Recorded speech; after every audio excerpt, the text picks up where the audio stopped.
In 2026, will the housing market crash? Well, nobody has a crystal ball. No one can tell the future. But what we can do is we can look at the data, we can look at the indicators, and make our best educated guess. So let's get into it. 2026 housing market crash. This is my prediction here. Now, what we want to do is we want to look at the market crash indicators. We want to look at what has historically shown to be an indicator of a housing market crash.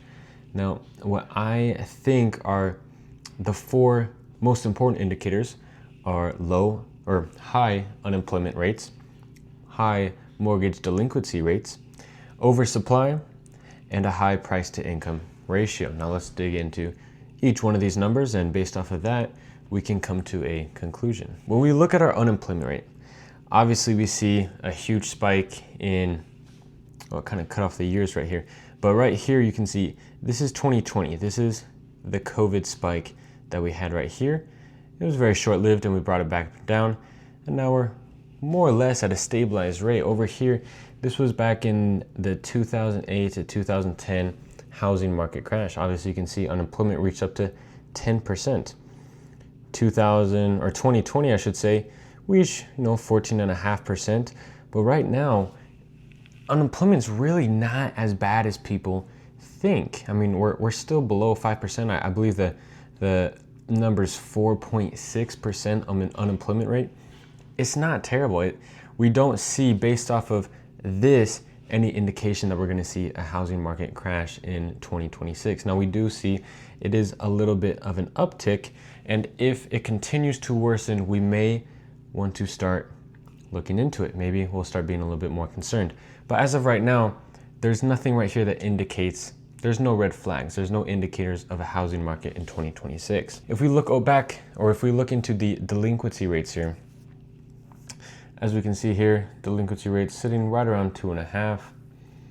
And then in 2008, it shoots all the way up to 10, 11%. And obviously that's when we had the housing market crash. Now it has since dropped back down. Even in 2020, we didn't see a huge spike, mostly because the 2020 recession was very short-lived.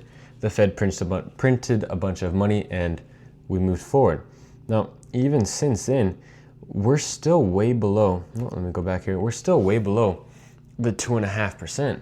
There's really nothing here that indicates that we're having a housing market crash. Now, there's quite a few reasons for this. Homes right now are unaffordable getting into, but a lot of people with homes, they're not really in a situation where they can't afford their mortgage. Now, if we look into oversupply, obviously we know if there's low demand, high supply, it's gonna push the prices down. Well, what do we see right here? This is the history of homes being built in America. Obviously, you can see right here, leading up to 2008, we had 4 consecutive years of record-setting number of units built.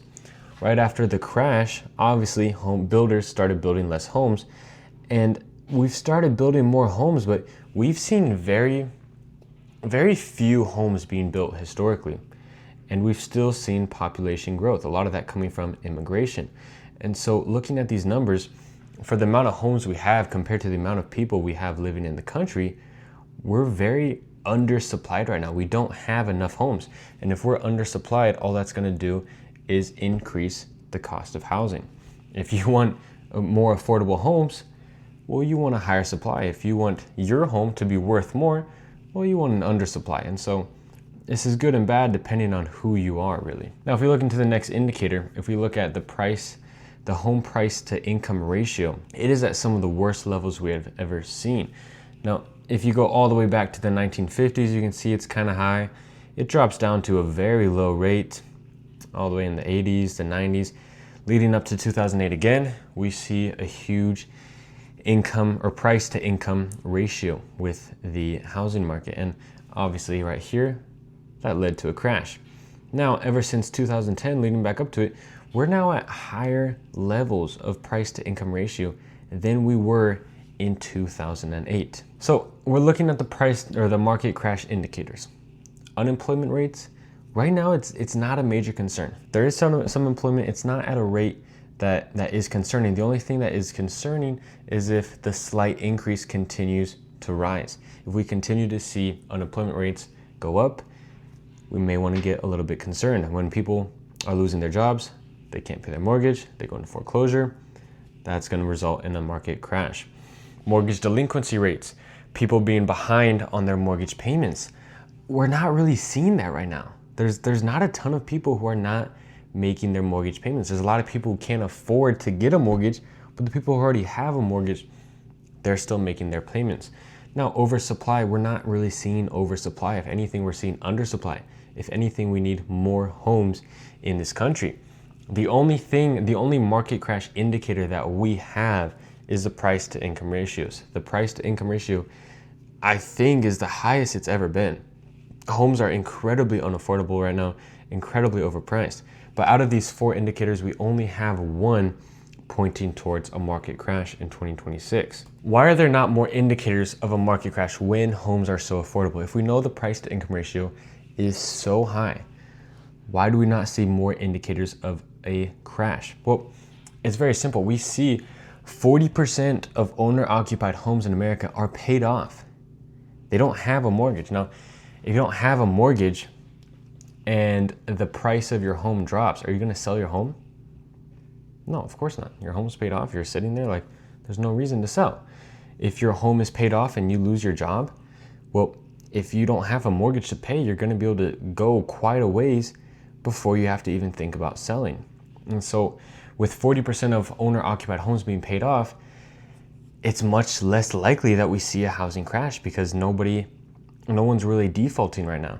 Now, of the 85 to 90% of homes with a mortgage, or of the homes with a mortgage, 85 to 90% of those homes have an under 4% interest rate. Their interest rates are incredibly low. Their mortgage payments are incredibly affordable. And so they're not going into delinquency because their mortgages are affordable. If you were to buy a home now today with a 6% interest rate, 6.5% interest rate, it's a completely different story. Your mortgage is, $500 up to $1,000 more expensive just because of that interest rate. But we don't see that with 85 to 90% of homes. Now, again, we have low delinquency. People are able to afford their mortgage. If you're getting into the market today, it might seem like you can't afford the mortgage, but if you bought 3, 4, 5 years ago, mortgages were still incredibly affordable, especially if you're in that 2000 to 2001 era where you're getting, 2.5% interest rates. The thing is that most homeowners can afford their home. This is why I don't believe we're going to see a huge crash in 2026. People who already own can afford their mortgage. They locked in at a pretty good price, at a pretty good interest rate, and there's no reason that they can't keep making their mortgage payments unless we see unemployment rise. Now, the issue here is that new homeowners cannot afford their mortgages. Prices have doubled in the last 5 years. Interest rates are up to 6%, and people can't afford to buy a new home. So when we put these two side by side, what does that mean? Well, what I believe is going to happen is I believe the market's going to become stagnant. One, there's no reason for homeowners to sell. And even if they were to sell, they can't afford to move. And there's no reason for renters to buy. And well, maybe there is a reason, but they simply can't afford it. They can't afford to move into a home and buy a home. Now, there's a few exceptions to this rule. If you're having a job change, you might need to sell your home. You might need to sell your home to move out of state, move across the country, or even if you just want to move closer to your job. There's some reasons where people are going to be selling. Now, if someone has high equity, if they bought in 2018 for $200,000 and now today they have $500,000, well, now they have $300,000 worth of equity. So if they were to sell that home and buy another home, they now have $300,000 that they can put down. Well, that's gonna lower their mortgage payment by quite a bit and make it more feasible for them. And the other exception we have here is house hacking. Someone like myself, someone who's younger, who's buying a home and renting out the other rooms to make their mortgage more affordable, those people are still gonna be higher. Now, obviously that's a very low percentage, but we're still gonna see some movement. But overall in the market, I don't think we're gonna see a lot of movement in the housing market. These are the potential outcomes that we can see in the housing market. What I believe is gonna happen is we're gonna have 2 to 3 years of stagnant growth. Or we're gonna have 2 to 3 years of the market being stagnant. And after those 2 to 3 years, I think we're gonna see some slight growth, 2%, 3%.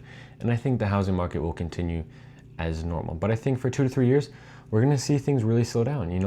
homes might rise 5% or drop 5%, but I don't think it's going to be anything crazy. I think really what's going to happen is that as long as the economy remains smooth and somewhat healthy, we're going to see wages slowly increase over time.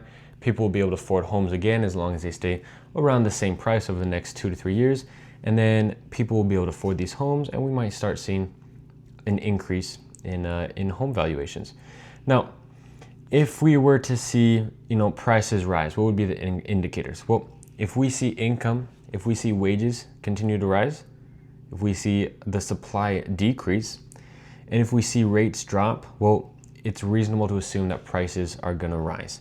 And the flip side, if we see unemployment rise, if we see supply dramatically increase, and if we see rates remain the same, or even if we see rates rise, prices are going to drop even further. So overall, that's my prediction. I don't think we're going to see a huge crash. I don't think we're going to see huge gains in 2026. I think overall it's going to remain largely the same. Now, again, nobody has a crystal ball. No one can tell the future. And obviously you should do your own due diligence and figure out for your situation, does buying still make sense? Now, if you're someone like me who's house hacking, you're renting out the other rooms and you're pretty much net zero on your mortgage, you're not really paying anything, it might still make sense. If you're just buying a home to live in for yourself, or if you're already in a home and you just want to upsize a little bit, well, it might not be the best time.